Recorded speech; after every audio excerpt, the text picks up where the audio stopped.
साल 2025 में बिहार विधानसभा का चुनाव होना है और उससे एक साल पहले 4 सीटों पर उपचुनाव होते हैं, जिसका आज रिजल्ट आ चुका है। एनडीए ने चारों सीटों पर कब्जा जमा लिया है और महागठबंधन और प्रशांत किशोर की पार्टी हार चुकी है। इस मामले पर हमारे साथ बात करने के लिए वरिष्ठ पत्रकार अरुण पांडे सर हैं और उनसे जानेंगे कि आखिर इस चुनाव को अगले साल होने वाले 2025 विधानसभा को लेकर कैसे वे देखते हैं। सर, बिहार का मूड बता क्या रहा है? नहीं, बिहार का मूड तो आज जो रिजल्ट आ रहा है वो आप इसको मूड बताएंगे। यदि अभी 4 सीट के लिए चुनाव हुए हैं, आज उसके नतीजे आए हैं। आपने ठीक ही अभी बात कही कि इसमें महागठबंधन को महाझटका लगा है।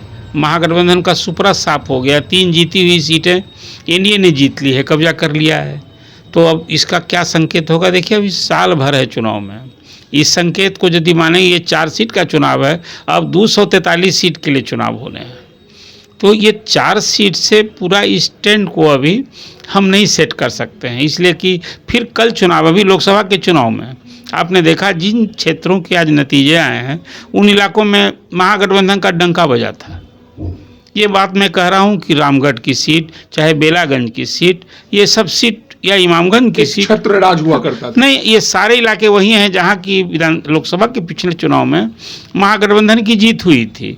14 सीटें हैं इस इलाके में, जिसमें 7 सीट महागठबंधन की जीत हुई थी और 7 सीट एनडीए को मिला था। जो 10 सीट महागठबंधन जीता, उसमें मात्र 26 लोकसभा सीटों में से उत्तर बिहार में 3 सीट ही महागठबंधन। लेकिन यहाँ तो अभी 4 सीट में चारों सीट, आपने ठीक ही कहा, आज जो नतीजे आए उसमें खाता खुलने की बात छोड़ दिए, खाता बंद हो गया महागठबंधन का। तो ये चुनाव निश्चित रूप से महागठबंधन के लिए लेसनिंग है कि आखिर 34 वर्षों का किला राजद का बेलागंज में क्यों ध्वस्त हो गया। आप सभी जानते हैं कि राजद के लिए एम/वाई समीकरण, यादव मुस्लिम उसका वोट समीकरण है, और सुरेंद्र यादव का भी एक अपना दबदबा था और वहाँ बेलागंज में वो प्रतिनिधित्व कर रहे थे।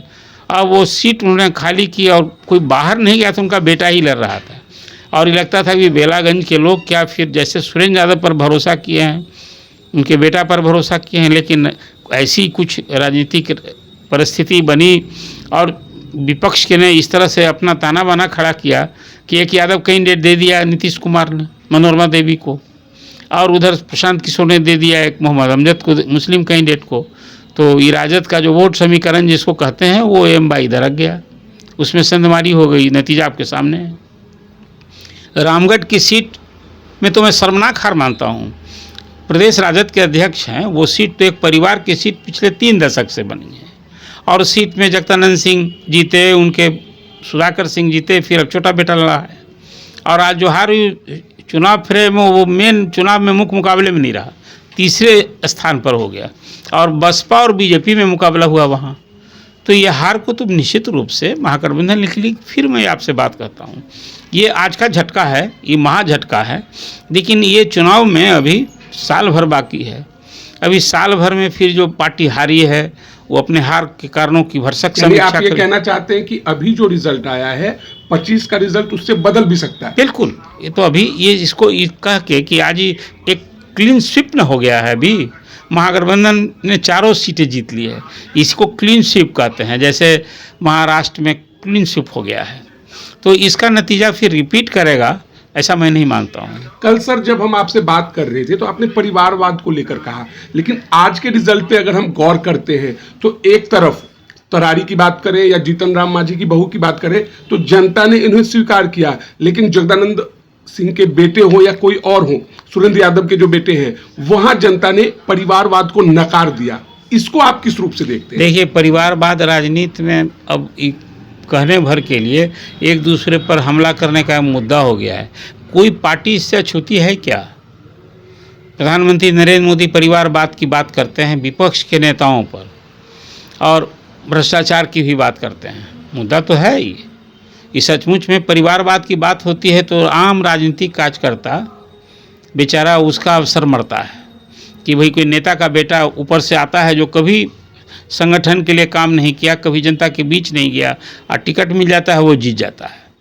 ऐसे परिवारवाद पर चिंता हुई जो भी प्रधानमंत्री नरेंद्र मोदी ने भी कहा है कि हम चुनाव के पहले 1 लाख कार्यकर्ता पैदा करेंगे, वो जो कभी चुनावी वास्ता नहीं होगा लेकिन चुनावी राजनीति में हम लाएंगे। ये परिवारवाद की बात है। लेकिन जो अभी परिवारवाद हमारे आपके लिए एक मुद्दा था इस चुनाव में, कि इस चुनाव में लड़ कोई रहा था, चर्चा हम आप चारों सीट पर किसी की कर रहे थे। हम तरारी में कर रहे थे कि सुनील पांडे का बेटा लड़ रहा है, जीतनराम मांझी की बहू लड़ रही है इमामगंज में, चर्चा कर रहे थे। सुरेंद्र यादव का लड़का लड़ रहा है, ये चर्चा कर रहे थे। और जगदानंद सिंह का लड़का लड़ रहा है, ये चर्चा कर रहे थे। तो ये बात ठीक है, एक हद तक इसको भी परिवारवादी, जो कोई पार्टी का नेता मैटिंग करने वाला है, क्या हम में कोई और कार्यकर्ता नहीं था?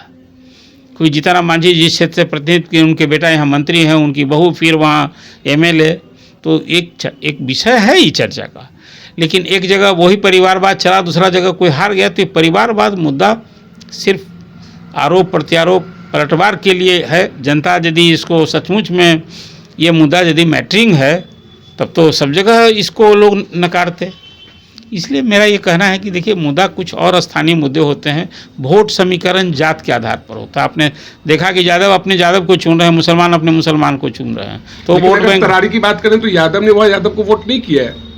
बहुत ऐसे यादव बूथ हैं जहां पर बीजेपी को अच्छी खासी वोट मिली। देखिए, वो एक अलग विषय है। अब तो मैं तो आपसे पहले ही चर्चा में मैंने कहा था कि तरारी में माले जहां हैट्रिक लगाने की तैयारी कर रही थी, वहां इस बार राजू यादव उनके कैंडिडेट थे, जो आरा के चुनाव लड़े थे लोकसभा का 2019 का, और उसमें 4 लाख से अधिक वोट आए थे राजकुमार सिंह के खिलाफ। तो एक कैंडिडेट के रूप में, कार्यकर्ता के रूप में एक इमेज तो था। जो लोकसभा का चुनाव लड़ा था, भले ही हार गया हो, वो विधानसभा में सीट, वो माले की स्ट्रॉन्ग सीट कही जाती थी, वहाँ से हारने का मतलब। तो जो इलाके से, फिर देखिए उस इलाके में आप पिछले 3 दशक की थोड़ी राजनीतिक पृष्ठभूमि को समझना होगा कि वहाँ निश्चित रूप से एक माले का विरोध, अब उन चीज़ों को जो लालू जी के राजकाज में जो एक सामाजिक माहौल रहा था, वहाँ जातीय तनाव का रहा था, उसकी चर्चा हम नहीं करना चाहते हैं, जानबूझ करके करनी भी नहीं चाहिए। जब आज सचमुच में एक सद्भाव का माहौल या कहीं ना कहीं कुछ पहले जैसी स्थिति नहीं है। लेकिन माले जब भी इस तरह की होती है तो दूसरे लोग गोलबंद वैसे ही होते हैं। तो सुनील पांडे का वहाँ बीजेपी को लड़ना था, तो एक दबंग चेहरा चाहिए था, तो पार्टी में नहीं था, तो सुनील पांडे को ज्वाइन कराया गया। वो तो थे लोजपा में। यानी जिस दिन उन्होंने पार्टी ज्वाइन किया उसी दिन डिक्लेयर हो चुका था कि टिकट उनको मिलने वाला है। कोर्स तो ये मैंने कहा कि भाजपा ने वहाँ उधार पैंचा का काम न की, कोई अपना कार्यकर्ता तो नहीं दिखा कि इससे हम माले को लड़ा सकें।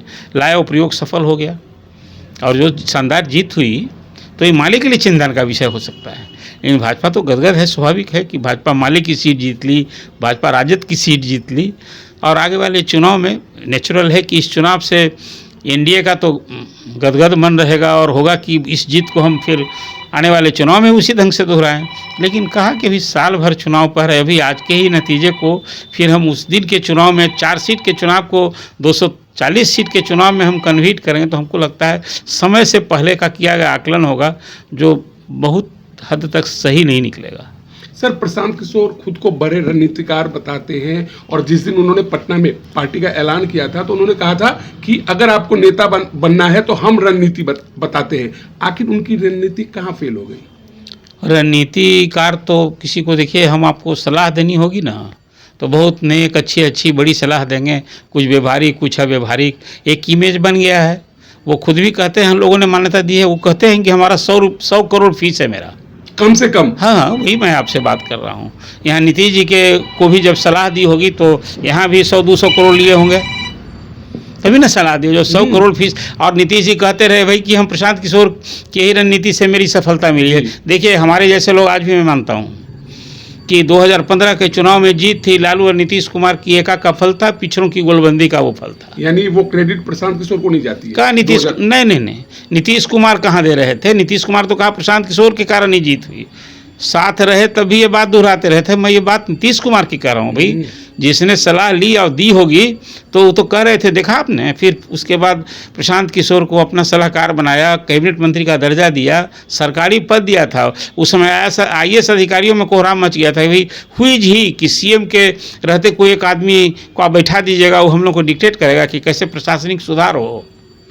मैंने उन दिनों दर्जनों IAS अधिकारियों से तो हमारी बात होती है, समझ लोग हैरान थे। लेकिन अब मुख्यमंत्री जिसको पिया सुहागन, लेकिन अब प्रशांत किशोर को पचा नहीं पाए या प्रशांत किशोर पच नहीं पाए। अब वो रणनीतिकार हैं। अभी तो 2 अक्टूबर को पार्टी लाई, 2 साल से वो तपस्या कर रहे थे, जो बताते हैं वो। लेकिन ये 4 सीट के चुनाव में जो रिजल्ट आया है, कहाँ ठौर ठिकाना रहा।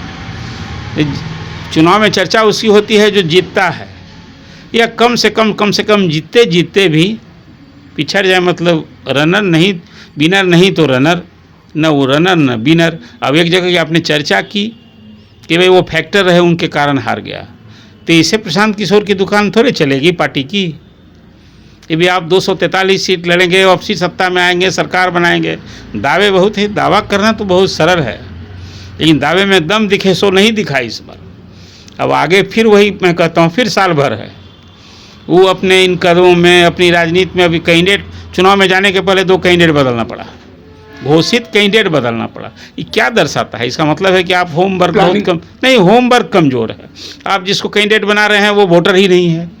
और अब मीडिया वाले लोग कहते हैं तो हैरानी जता रहे, भाई तो है, कैसे नहीं रहेगा, कहीं देश में होगा ना भाई। अरे असेंबली का चुनाव लड़ रहा है, उस स्टेट का मतदाता होना चाहिए। मीडिया के लोगों ने ये उनसे सवाल किया था, जो जानकारी मिली। तो कुल मिलाजुल कर मेरा कहना है कि प्रशांत किशोर के लिए ये चुनाव तो लिटमस टेस्ट था। वो अकेली पार्टी थी जो सभी 4 सीट के लिए लड़ी। आप रनर और विनर ही सिर्फ मानता हूँ, हार जीत इसी को कहते हैं। और तीसरा, चौथा, 5 तो एक कंस्टिट्यूंसी में लोग 10-12 कैंडिडेट लड़ते हैं। तो कोई 10वां हो जाए, कहे कि भाई हम तो 10वां हुए थे, ये उपलब्धि की नहीं जाएगी क्या?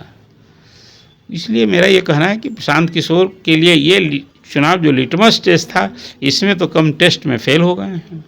सर, तेजस्वी भी इस 4 सीट में फेल हो चुके हैं, तो क्या आपको लग रहा है कि 2025 में जो बिहार विधानसभा का चुनाव होना है और नीतीश और बीजेपी की गठबंधन अगर बनी रहती है, तो क्या आप मानते हैं कि क्लीन स्वीप नीतीश जी करेंगे? क्यों अभी हम आप कहते हैं अगर बनी? देखिए, भविष्य का सवाल कुछ उस तरह से गढ़ के आप सवाल कर रहे हैं। अगर बनी रहती अभी तो समीकरण टूट रहा है मुसलमान यादव। वो ठीक कहा आपने।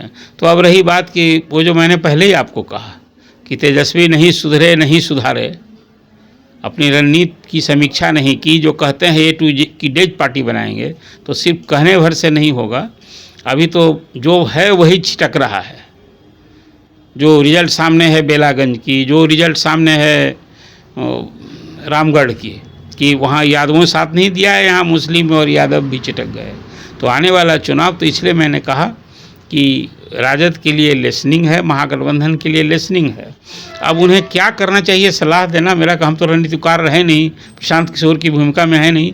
जो आज रिजल्ट आए हैं उसकी एक बतौर जो मेरी अपनी समझ है, मैं आपके सामने तस्वीर पेश कर रहा हूँ। जो हमारे व्यूवर्स को ये अच्छा लगे तो वो आप टिप्पणी ज़रूर कीजिए, और ना जिसको आप समझते हैं तो ज़रूर अपनी राय दीजिए, ताकि अगली चर्चा में फिर आपकी उस राय को मैं सामने रखूं कि वो कौन सी बात है। मैं तो यही समझता हूं कि भाई राजद को भी अपनी रणनीति में, अपनी कार्यशैली में, खासकर तेजस्वी जब लीडर हैं, 2 बार वो डिप्टी CM बने हैं नीतीश के साथ, और जब CM बनना है तो भाई CM बनने के लिए तो कुछ जनता के बीच जाना होगा, पीपुल्स कनेक्ट करना होगा, जनता की लड़ाई लड़नी होगी। सिर्फ ये आजकल एक चल गया है एक्स पोस्ट करना, और आजकल तो सोशल मीडिया, और फिर बयान दे दिया और घर में आराम, जनता से धरातल पर कनेक्ट नहीं होते और सोशल मीडिया से आप तो अब यही राजनीति हो गई। मैं देख रहा हूँ केंद्र में भी नेता लोग हैं ना, चाहे वो राहुल हों, सब पार्ट टाइम पॉलिटिक्स करने वाले लोग होते हैं ना। अब वो विरासत में किसी को अवसर मिल जाता है। जनता के लिए, जनता की आवाज़ बननी चाहिए, उसके लिए लड़ाई लड़नी चाहिए। और संसदीय लोकतंत्र में जहाँ सत्ता पक्ष तो है ही, मजबूत विपक्ष भी होना चाहिए। इसलिए बिहार में अभी जो विपक्ष है उसको अपनी मजबूती के लिए जगह तो अभी पाली है भाई। असेंबली में एक हाउस में राबड़ी देवी विपक्ष की नेता हैं और दूसरे हाउस में तेजस्वी यादव विपक्ष के नेता हैं। इतने ही से यदि विपक्ष का काम चल रहा है तो खैर मुबारक राजद को, राजद इसी राह पर चलता रहे। लेकिन जो उपचुनाव के नतीजे हैं वो ये दर्शाता है कि कुछ कहीं ना कहीं उनकी अपनी रणनीति में सोचने की ज़रूरत है, और फिर वही कहते हैं वो कारण तलाशने की ज़रूरत है। वो कारण को तलाश करके उसको मीट करने की चुनौती है, हम लोग यही कह सकते हैं। तो ये थे वरिष्ठ पत्रकार अरुण पांडे सर, जिन्होंने कहा कि जो हारे हैं उन्हें सीखने की जरूरत है, जनता से कनेक्ट होने की जरूरत है, और अगर राजद या जो भी जनस्वराज हो या जो कैंडिडेट जो हार चुके हैं ठीक ढंग से काम करते हैं तो संभव है कि 2025 में पासा पलट भी सकता है। तो बहरहाल इस वीडियो में इतना ही। अगर आप हमारा ये वीडियो यूट्यूब पर देख रहे हैं तो सब्सक्राइब कर लें, फेसबुक पर देख रहे हैं तो हमारे पेज को लाइक करें। धन्यवाद।